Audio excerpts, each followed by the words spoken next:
दोस्तों, मैं Yogesh biology with Yogesh में आपका स्वागत करता हूं।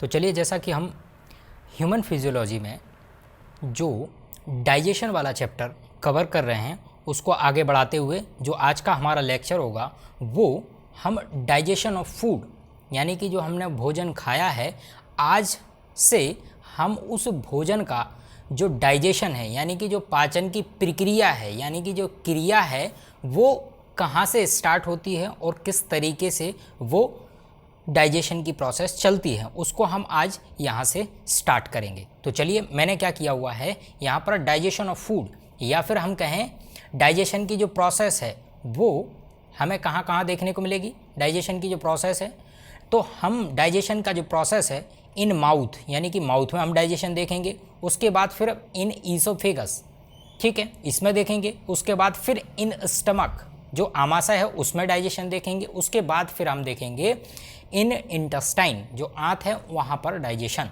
ठीक है, तो आज का जो लेक्चर है वो हम उस लेक्चर में सिर्फ डाइजेशन इन माउथ कवर करेंगे, इसके साथ में ईसोफेगस भी यहाँ पर कंप्लीट करवा देंगे क्योंकि ईसोफेगस में एज सच कोई डाइजेशन नहीं होता।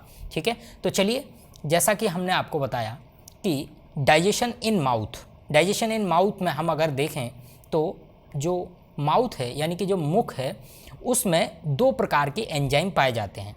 तो कौन कौन से एंजाइम होते हैं? पहला जो एंजाइम है जिसका नाम है लिंगुअल एमाइलेज, या इसी को हम टाइलिन के नाम से भी जानते हैं और इसी को हम सैलेवरी एमाइलेज भी कहते हैं क्योंकि ये कहाँ है? माउथ में। और ये सैलेवरी यानी कि जो सलाइवा है यानी जो लार है उसके साथ में मिलके ये एंजाइम आता है। ठीक है, इस एंजाइम का काम क्या होता है? इस एंजाइम का काम होता है आपका जो स्टार्च है। स्टार्च क्या है? स्टार्च एक पॉलीसैकेराइड कार्बोहाइड्रेट है। अब कहो कि कार्बोहाइड्रेट क्या है? कार्बोहाइड्रेट हम उन्हें कहते हैं जो ग्लूकोज या शुगर के छोटे छोटे मॉलिक्यूल से मिलके कार्बोहाइड्रेट का फॉर्मेशन होता है और वही कार्बोहाइड्रेट हमें एनर्जी प्रोवाइड कराता है।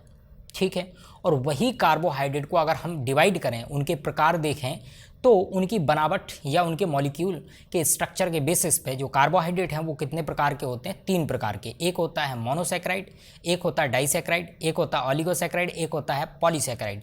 उन्हीं में से ही एक जो है पॉलीसैकेराइड, जिसको हम क्या कहते हैं, उनके एग्जाम्पल में अगर हम देख तो यहाँ पर जो पॉलीसैकेराइड है उस पॉलीसैकेराइड को इस एंजाइम ने, लिंगुअल एमाइलेज या टाइलिन ने, इसमें कन्वर्ट कर दिया। किस में कन्वर्ट कर दिया? माल्टोज में। आपको पता है जो एंजाइम होते हैं ये क्या करते हैं? लार्ज मॉलिक्यूल को स्मॉल पीसेस में तोड़ने का काम करते हैं। ठीक है, इसके बाद अगर हम बात करें माउथ में एक और एंजाइम होता है, एक लिंगुअल लाइपेज करके एक एंजाइम होता है। ये जो बड़ी बड़ी किताबें हैं या बुक्स हैं उनमें अगर उनके रेफरेंस के हिसाब से चलें तो उन्होंने उसमें मेंशन किया हुआ है लाइपेज। ठीक है, तो जो लिंगुअल लाइपेज है वो क्या काम करता है? आपके लिपिड को डाइजेस्ट करने का काम करता है। लेकिन होता क्या है, जो लिंगुअल लाइपेज है इसको एक्टिवेट होने के लिए क्या चाहिए? इसको एक ऑप्टिमल पीएच की ज़रूरत पड़ती है इसको एक्टिवेट होने के लिए। और उस ऑप्टिमल पीएच की अगर हम बात करें, उसकी वैल्यू देखें तो 2 से लेके 3 पीएच की ज़रूरत पड़ती है, जबकि हमारा जो माउथ है उसका जो पीएच है वो कितना होता है? 6 to 7। ठीक है, तो आप यहाँ इस एंजाइम को एक्टिवेट करने के लिए आपको कितना पीएच चाहिए होता है? 2 से लेके 3 पीएच तक, यानी कि एसिडिक। जबकि हमारा जो माउथ है उसका जो पीएच है वो कैसा होता है? कितना होता है? 6.6 to 7 तक होता है। ठीक है, इसी वजह से ये जो लिंगुअल लाइपेज है, लिपिड को डाइजेस्ट करने वाला, ये जो लिंगुअल लाइपेज है ये क्या करता है? ये करता है आपके लिपिड को डाइजेस्ट करता है। ठीक है, ये किसको डाइजेस्ट करता है? लिपिड को। लेकिन ये एक्टिवेट नहीं हो पाता क्योंकि यहाँ का जो पीएच है वो कितना है? 6 to 7 पीएच होता है, जबकि इसको एक्टिवेट होने के लिए ऑप्टिमल पीएच की ज़रूरत पड़ती है जो कि 2 से लेके 3 पीएच चाहिए होता है। ठीक है, तो आपको ये पता चल गया 2 प्रकार के आपके माउथ में। अगर इसी चीज़ को अगर मैं और सिंप्लीफाई तरीके से एक और चार्ट बना के लाया हूँ, है वही चीज़। ठीक है वही चीज़, बस उसको मैंने थोड़ा सा सिंप्लीफाई करने के लिए इस तरीके से डिवाइड कर दिया। तो यहाँ देखिए, हमने पहला स्टार्ट किया digestion in mouth. Digestion in mouth में हमने क्या क्या देखा? हमें डाइजेशन इन माउथ में 2 प्रकार के एंजाइम देखने को मिले। पहला एंजाइम है सैलेवरी एमाइलेज और इसी को हम कहते हैं लिंगुअल एमाइलेज। इसी को हम क्या कहते हैं, टाइलिन भी कहते हैं। ठीक है, ये आपको याद रखना है। यही एंजाइम क्या करते हैं, आपके जो कार्बोहाइड्रेट खाया है आपने, उस कार्बोहाइड्रेट में जो पॉलीसैकेराइड स्टार्च होता है उसको छोटे छोटे मॉलिक्यूल में तोड़ देता है, जो कि माल्टोज में टूट जाता है। और माल्टोज क्या है, एक तरह का डाइसैकेराइड है। ठीक है, तो देखो इस तरीके से आप समझ सकते हैं जो स्टार्च है ये पॉलीसैकेराइड, और पॉलीसैकेराइड में बहुत सारे शुगर के मॉलिक्यूल्स आपस में मिले होंगे, और यहाँ पर इन्होंने क्या किया, डाइसैकेराइड में तोड़ दिया, यानी कि स्मॉल पीसेज में इसको कार्बोहाइड्रेट को, जिसमें स्टार्च हमने देखा था वो माल्टोज में टूट गया। ठीक है, तो स्टार्च को माल्टोज में कन्वर्ट कौन करता है, सैलिवरी अमाइलेज या टाइलिन या लिंगुअल अमाइलेज। ठीक है, जो 30 से लेके 40% तक जो कार्बोहाइड्रेट होता है उसका डाइजेशन कहाँ हो जाता है, आपके माउथ में ही या आपके मुख में ही हो जाता है। ठीक है, तो कार्बोहाइड्रेट का डाइजेशन स्टार्ट हो जाता है कहाँ से, माउथ से। यही तो हमने यहाँ पर इसी के जस्ट पहले आपको यही बताया।